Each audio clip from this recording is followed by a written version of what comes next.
नमस्कार विद्यार्थियों, आज हम पढ़ेंगे वैदिक गणित की प्रश्नावली एक सूत्र परावर्त्य विधि से भाग। इस विधि को समझने से पहले आपको निकिलम विधि से भाग जो है वो अवश्य रूप से समझना चाहिए, जो पिछले वीडियो में बताया गया है।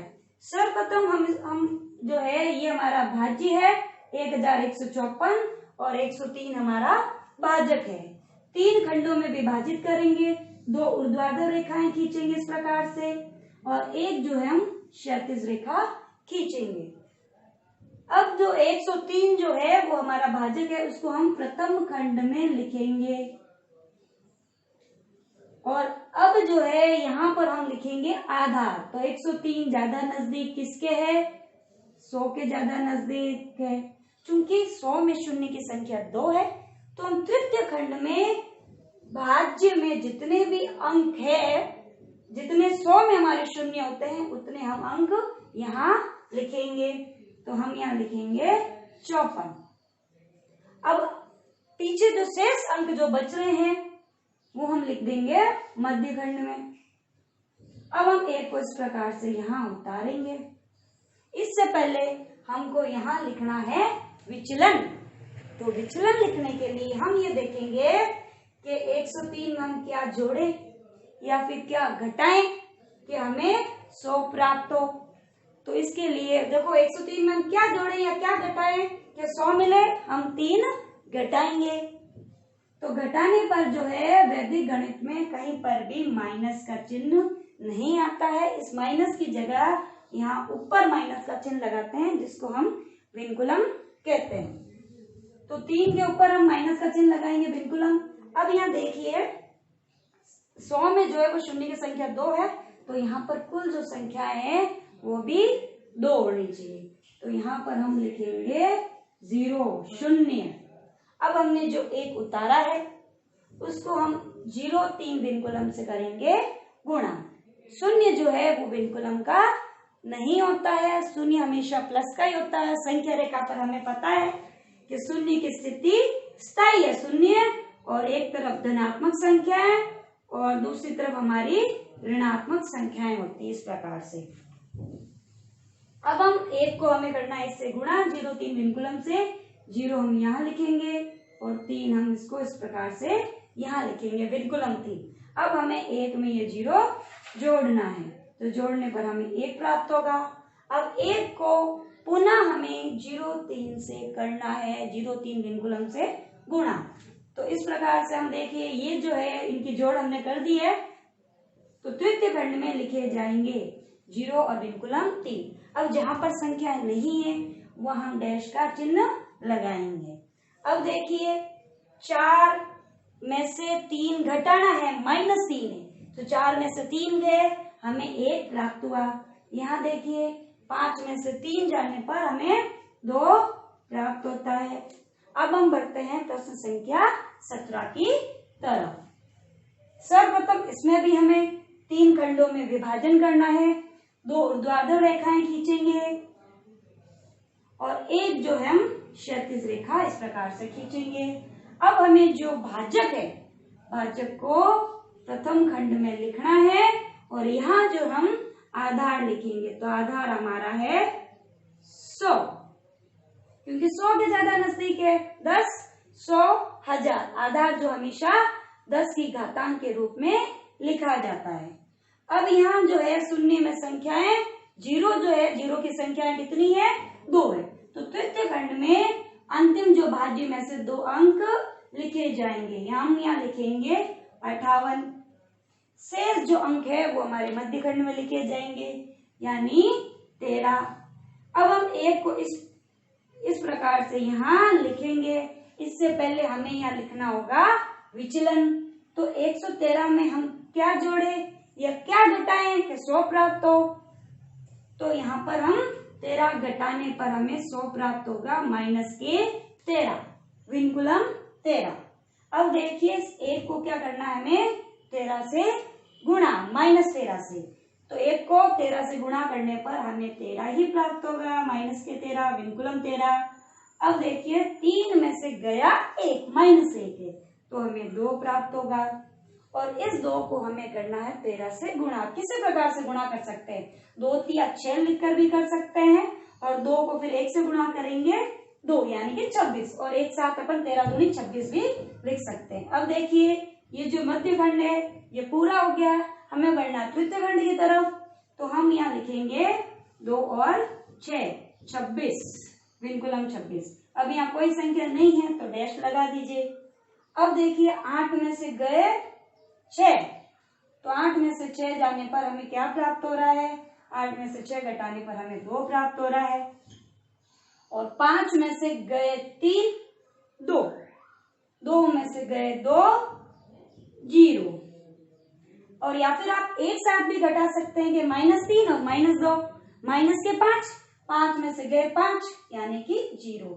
ये जो हमें यहाँ 11 जो प्राप्त हुआ है वो हमारा भागफल है और जो 21 प्राप्त हुआ है वो हमारा शेषफल है।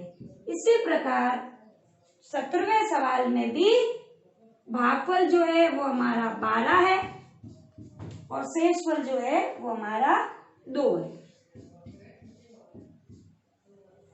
अब देखिए हम बढ़ते हैं प्रश्न संख्या 18 की तरफ। सर्वप्रथम हमें 3 भागों में इसको भी विभाजित करना है, 2 ऊर्ध्वाधर रेखाएं और एक क्षैतिज दिशा में रेखा खींचेंगे। अब भाजक को हम प्रथम खंड में लिखेंगे। अब जो 88 वो ज्यादा नजदीक 10, 100, 1000 किसके, वो हमें लेना है आधार। तो हमारा जो आधार है वो होगा 100। तो 88 में हम क्या करें, क्या जोड़े या क्या घटाएं कि 100 प्राप्त हो, तो वो हमारा आएगा यहाँ 12। अब जो है हमें मध्य खंड और तृतीय खंड में भी संख्याएं लिखनी है। तो 100 में कितने शून्य है, 2 है। तो यहाँ पर जो है अंतिम 2 संख्याएं 32 हम इस खंड में लिखेंगे। शेष जो भी अंक है वो हम यहाँ मध्य खंड में लिखेंगे 14। अब जो है हम इस 1 को इस प्रकार लिखेंगे। कोई फर्क नहीं पड़ता कि 1 आप पहले लिख रहे हो, 12 बाद में लिख रहे हो, किस प्रकार से लिख रहे हो, ये 3 भागों में आपको विभाजित करना है। अब देखिए पिछले जितने भी सवाल है सूत्र परावर्ती पे, पीछे वाले दोनों सवाल, उसमें यहाँ विचलन जो है वो हमारा माइनस आ रहा है, लेकिन यहाँ माइनस नहीं आ रहा है। तो सूत्र परावर्ती में जो भाजक होता है वो हमेशा आधार से बड़ा होता है, इस वजह से विचलन माइनस आता है।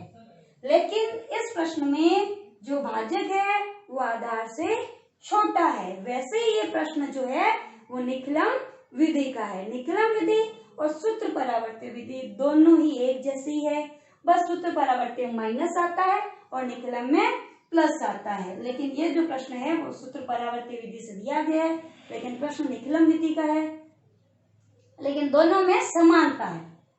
हम यहाँ जो है हमने 1 को यहाँ उतारा, अब हम 1 को करना है हमें 12 से गुणा। तो 1 को हम 12 से गुणा करेंगे तो 1 को हम इस प्रकार यहाँ लिखेंगे और 2 को हम यहाँ लिखेंगे। अब हम 4 और 1 को जोड़ेंगे, तो 4 और 1 जोड़ने पर हमें क्या प्राप्त होगा, 5। अब हम 12 को 5 से हमें करना है गुणा। तो तृतीय खंड की तरफ बढ़ना है, हम यहाँ लिखेंगे 60। अब यहाँ कोई अंक नहीं है तो डैश लगा दीजिए। अब 2 में हम जोड़ेंगे 0, तो 2 में 0 शून्य जोड़ने पर हमें क्या प्राप्त होता है, तो हमें 2 प्राप्त हो रहा है। और यहाँ देखिए 3 और 2 5, 5 और 6 11, तो हम यहाँ लिखेंगे 11, यानी कि हमारा जो भागफल है हमें 15 प्राप्त हो रहा है, शेषफल 112। हमने बताया है कि शेषफल कभी भी भाजक से बड़ा अंक नहीं होना चाहिए। अगर ये होता है तो किस प्रकार हम संशोधन करेंगे, हम जो है भाजक में भागफल में हम 1 जोड़ेंगे और शेषफल में 88 घटाएंगे। इस प्रकार से भाजक में 1 जोड़ने पर हमें 16 भागफल प्राप्त होगा और 112 में हमें 88 घटाना है, तो 12 में से गए 8, 12 में से 8 जाने पर 4 प्राप्त होगा और यहाँ पर जो है 10 में से 8 घटाने पर 2 प्राप्त होगा। तो 16 जो है वो हमारा भागफल है और जो 24 है वो हमारा शेषफल है। बढ़ते हैं प्रश्न संख्या 19 की तरफ। हमारा जो भाज्य है वो 14,885 और हमारा भाजक है वो है 123। सर्वप्रथम इसको भी हम 3 खंडों में विभाजित करेंगे। 2 रेखाएं ऊर्ध्वाधर दिशा में खींचेंगे और 1 रेखा हम क्षैतिज दिशा में खींचेंगे। यहाँ पर जो भाजक है हमारा 123 उसको प्रथम खंड में लिखेंगे और यहाँ पर जो हम आधार लिखेंगे। तो यहाँ पर जो आधार है वो आएगा हमारा 100। 123 किसके ज्यादा नजदीक है तो यहाँ हम 100 लिखेंगे। 100 में जितने शून्य है उतने अंक हम भाज्य के तृतीय खंड में लिखेंगे। तो यहाँ तृतीय खंड में अंक आएंगे हमारे 85 और शेष जो अंक है वो हम मध्य खंड में लिखे जाएंगे। तो 148। अब हम 1 को इस प्रकार यहाँ लिख देंगे और अब हमें यहाँ लिखना है विचलन। तो विचलन हम देखिए किस प्रकार ज्ञात करते हैं। 123 में क्या जोड़े या क्या घटाएं कि 100 प्राप्त हो, तो वो है 23 घटाने पर। तो वैदिक गणित में अपन जो माइनस की संख्या जो है उसमें विकुलन का चिन्ह लगाते हैं। तो 1 को हमें -23 से करना है गुणा। तो यहाँ पर लिखा जाएगा -23। अब 4 में से 2 घटाने पर तो हमें 2 प्राप्त होगा और इसको इस प्रकार से लिखा जाएगा। अब 2 को भी हमें गुणा करना है -23 से, तो -46। आप चाहो तो ऐसे भी गुणा कर सकते हो, 2 3 6 2 दूनी 4 और सीधा भी गुणा कर सकते हो। तो यहाँ पर इसको इस प्रकार से 46 को लिखा जाएगा, माइनस का 46 है। अब देखो ये है +8 और इन दोनों माइनस की जो संख्या है इन दोनों की हम कर लेंगे जोड़। तो ये हो गई प्लस का 8 में से घटाना हमें माइनस का 7। तो 8 में से 7 घटाने पर हमें होगा 1 प्राप्त। या फिर इसको इस तरह भी कर सकते हो, 8 में से 3 गया 5, 5 में से गया 4, 1। अब हमें 1 को 23 से करना है गुणा -23। तो इस प्रकार से ये खंड पूरा हो गया है। तृतीय खंड की तरफ बढ़ेंगे तो -23। अब देखिए जहां कुछ भी नहीं है अंक वहां पर हम डैश लगा देंगे। अब हमें इनकी करनी है जोड़। 5 में से 3 घटाने पर हमें 2 अंक प्राप्त होगा और यहाँ पर देखिए ये -6 और ये -2 यानी कि दोनों माइनस माइनस है, दोनों को हम जोड़ लेते हैं तो हो गया -8। 8 में से 8 गया यानी 0। तो ये हमारा जो 121 है वो हमारा है भागफल और जो 02 है वो हमारा है शेषफल। अब हम बढ़ते हैं उदाहरण 11वें का दूसरा भाग। उदाहरण जो 11वें का पहला भाग है वो हमारे प्रश्नावली का प्रश्न संख्या 2 है जो कि पिछले वीडियो में हल करवाया गया है। अब ये जो दूसरा उदाहरण है विधि है इसमें निकलन विधि। हमारा 10,025 जो है वो हमारा भाज्य और 88 है भाजक। तो इसको भी हम 3 खंडों में विभाजित करेंगे। 2 ऊर्ध्वाधर रेखाएं और 1 जो है वो क्षैतिज दिशा में रेखा खींचेंगे। भाजक को हम प्रथम खंड में लिखा जाएगा और आधार यहाँ लिखा जाएगा। तो यहाँ आधार आएगा 100। अब 100 में जितने शून्य है इतने अंक भाज्य के अंतिम खंड में लिखे जाएंगे। तो यहाँ अंतिम खंड में हम अंक लिखेंगे 25 और जो 100 है अंतिम जो 3 अंक है वो मध्य खंड में लिखे जाएंगे। अब हम 1 को इस प्रकार से यहाँ लिख लेते हैं। हमें लिखना है विचलन, 1 को करना है विचलन से गुणा। अब 88 में क्या जोड़े या क्या घटाएं हमें 100 प्राप्त हो, तो 88 में 12 जोड़ने पर हमें 100 प्राप्त होगा प्लस का 12। अब 1 को करना है 12 से गुणा। इस प्रकार से हम यहाँ लिखेंगे 1 को 12 से गुणा करने पर। अब 0 में जोड़ना है हमें 1, तो 0 + 1 0 + 1 होगा 1। इस 1 को भी करना है 12 से गुणा। तो यहाँ लिखा जाएगा 1 और यहाँ लिखा जाएगा 2। तो 0 + 2 2, 2 + 1 यानी कि 3। अब 3 को करना है हमें 12 से गुणा। 12 तिया 36।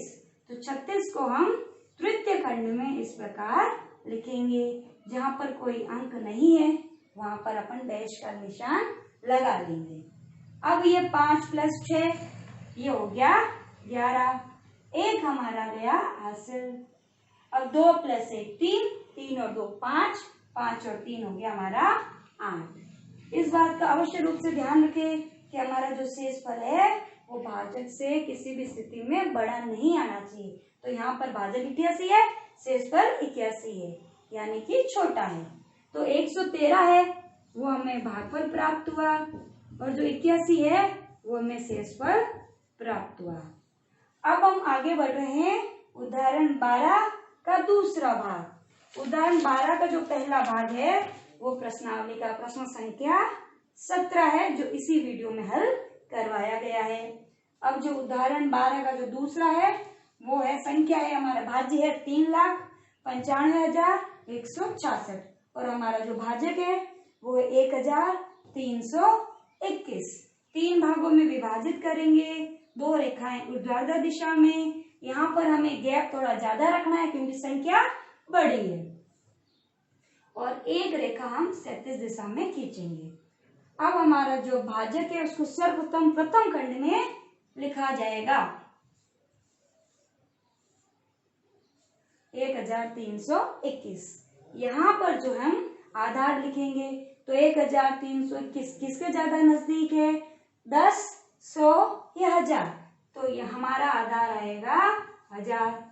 1000 में चूंकि शून्य की संख्या 3 है तो यहाँ पर जो है संख्या में से अंतिम जो है ये 3 अंक 166 जो है यहाँ लिखे जाएंगे तृतीय खंड में और शेष जो भी अंक है वो मध्य खंड में लिखे जाएंगे 395। अब हम यहाँ लिखेंगे विचलन। 1,321 में क्या जोड़े या क्या घटाएं हमें 1,000 प्राप्त हो। तो यहाँ पर 321 घटाने पर 1,000 हमें प्राप्त होगा। तो ये जो संख्या वो भिन्न तुलन की है। जो प्रश्न है वो सूत्र परावर्त्य विधि से हल करना है। अब हम इस 3 को इस प्रकार से यहाँ लिखेंगे और 3 को हमें गुणा करना है माइनस के 321 से।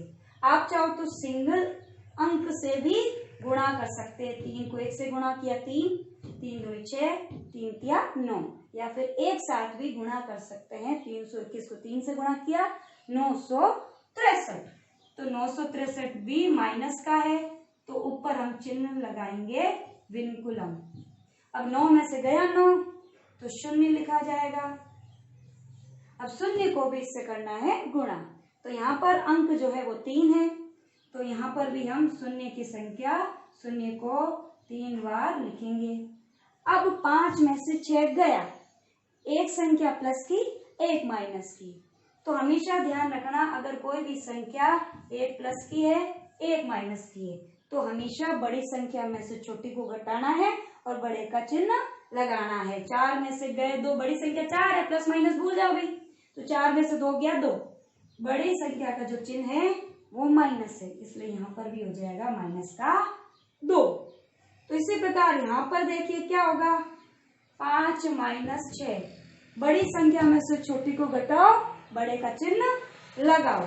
तो 6 में से गया 5 यानी कि 1 और बड़ी संख्या का चिन्ह है माइनस, इसलिए हमारा आएगा -1। हम यहाँ -1 लिखेंगे।